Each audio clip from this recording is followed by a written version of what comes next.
As much as I enjoy expressing myself through words, this is the hardest and easiest writing I have ever had to do. It is the hardest because it is unexplainably difficult to bid you a farewell, but easy to speak about the greatness you left behind. While many people may say, "This tribute is long, Lloyd," you would sit, listen, then comment on everything I stated because you actually listened and tuned into every word. Yes, that was you. When I heard the news, I was hoping and praying that it was not true, but I now know that it is. I can honestly go on and on to talk about all the things I respected and admired about you, but thankfully, I voiced to you my great regard for you on many occasions. It is never easy to lose someone. It is never easy to lose someone who meant a lot not only to me, but also to everyone else. It is not easy to think about someone and realize that person is no longer here. That person is no longer able to make new memories with us. That person is no longer able to just relax on any given day and talk about life and all it offers. You lived for 20 years, but you certainly made relationships with people that will be forever cherished. The relationship with your second family, Mustang Track Club, is one of those that have us in a state of disorient because we lost a member, a champion in every sense of the word, who added that extra zeal to the team, whether that be through your silence or through the rare times you said a lot. Your ability of allowing your presence to speak volumes through your silence was powerful. You simply knew the perfect time to speak, and we will miss that. When I first started track, I realized you were quite reserved. You did not speak to many people and you made little to nothing bother you. I remember when some of us on the track team, especially me and Troy, would get the best laughs with you about the way you said coach when you were calling Coach Tyrone. When he was taking us home, everyone would sometimes hear a deep mumble coming from the back of Coach's bus. Coach. Coach. It was definitely Damion calling Coach. Eventually, we all got a little bit older and some of us started to drive our own cars. You would literally tell the team bye after training, intending to leave to take the bus, knowing someone is there who would willingly drop you home. Of course, I am going to offer you a ride home. You lived less than 5 minutes away from me. There were times I saw you walking on the road to the bus stop right after training, and I realized that asking if you would like a ride is not the way to go. You always said, "Bro, I'm good." Instead, I started to tell you to get into the car. "I'm going to West Bay." It was too funny, but your consideration for others was admirable. You received your workout from Coach Tyrone, completed it, and then left. You were the type of person to do the job and do the job well, then look forward to the next day's labor where you would have to put in some work again. Without complaints, you did just that. You did not display fear, you did not display weakness. The track team admired that. Coach was able to give you any workout and you would simply walk away and begin. Although we did not know much about you at first, we still found out a lot about you from being on the outside and learned. It is hard for many people because they knew the type of person you were from the outside. But it is devastating for many others because we knew the type of person you were from both the outside and the inside. We knew the passion you had for life and hard work. We knew what you wanted to accomplish in your life. We knew your potential. We knew your principles. We knew your character. We knew it all because there came a point that you opened up. Eventually, you got the name Rose Garden from your teammates Rajay Reed and Dennis Fennell, because your last name Rose was just too clever to not add something more to it. Clearly, the relationship between you and your track family grew. From an individual who was shy and reserved to a young man who was coming out of his shell, then finally to a man who knew what he wanted in life and was able to communicate his wants and desires to anyone. You truly transformed into someone who had a future burning bright with opportunities and success. It is not easy to know that I will no longer have 3-hour-long conversations about life with my brother after track or weights training. While this entire event is heart-rending, I am grateful to God that He gave us many opportunities to speak about life and uplift each other.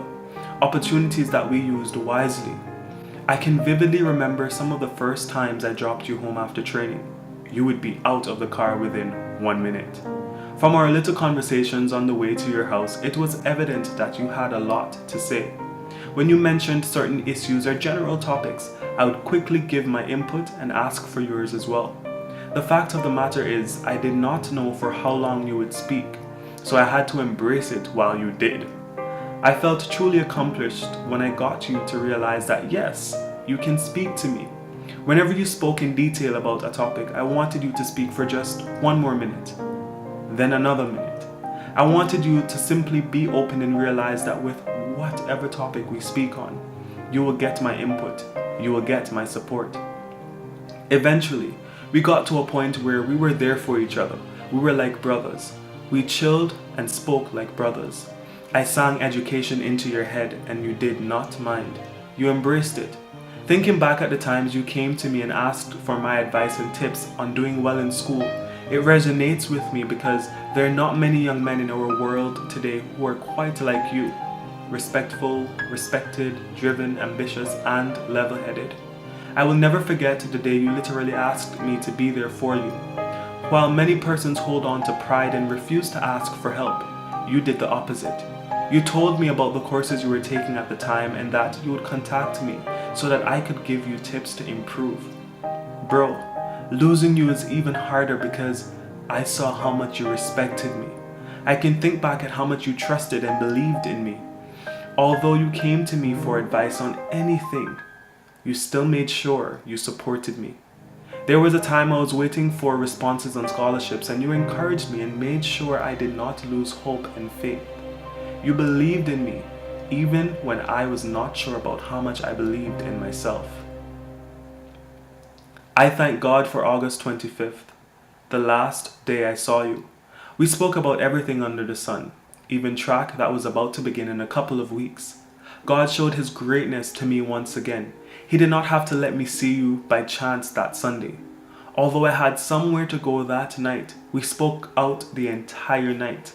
1 hour turned into 2, and 2 turned into 3. Today, I feel content knowing that it was the last day I saw you and our longest and most in-depth conversation among all the discussions we have ever had. I feel that if I did not know you before, through our conversation that night, I found out whom you were. I certainly knew you then. I thank God that I did not just say, bro, I have to go somewhere, so we'll catch up another time. We actually stood outside and caught up about everything, even though we spoke many times during the summer. That was the day you told me about the unfortunate incident with your arm. I got goosebumps because I heard the passion and sorrow in your voice. I heard the pain you felt the day of the incident and the pain you were feeling at the time knowing your plans would be pushed back. Despite all of that, you still remained strong and determined to spring right back up on your feet. I had no idea God was telling me that August 25th was our goodbye until next time. I had no idea God allowed you to teach me all the greatness about life that you did that night, because it would have been your last opportunity to physically be there and uplift me. However, it is not the last opportunity to encourage and support me because in spirit, you were doing just that. Thank you, bro. Just as I told you time and time again that you would make it, I will keep near to my heart those exact words from you to me. You lived a short life, but with such an impressive character, you are living a long life. On behalf of Mustang Track Club and the Cayman Islands track teams, rest in peace to a friend, brother, teammate, and competitor, Damion. We as a team will forever nurture the rose dedicated to you. Although you have passed away, there are still many more races for you to run. The team will be running these races for you. We dedicate each training session, track meet, and other track-related affairs to you. God gives us His angels for a certain period of time. However, there comes a point where He would love to have His angels back home with Him. Because God did not have to bless the world with someone like you, I am grateful He did and know that you are in a much better place. A place where you will undoubtedly acquaint with angels just like yourself. Again, rest in peace, bro. Rest in peace, Damion Rose. Gone, but cannot be forgotten. May 10th, 1993 to October 20th, 2013. I will now wipe away the tears that reflecting on everything has produced, because you would have shook your head, smirked, and said, bro, don't worry about it. I'm good.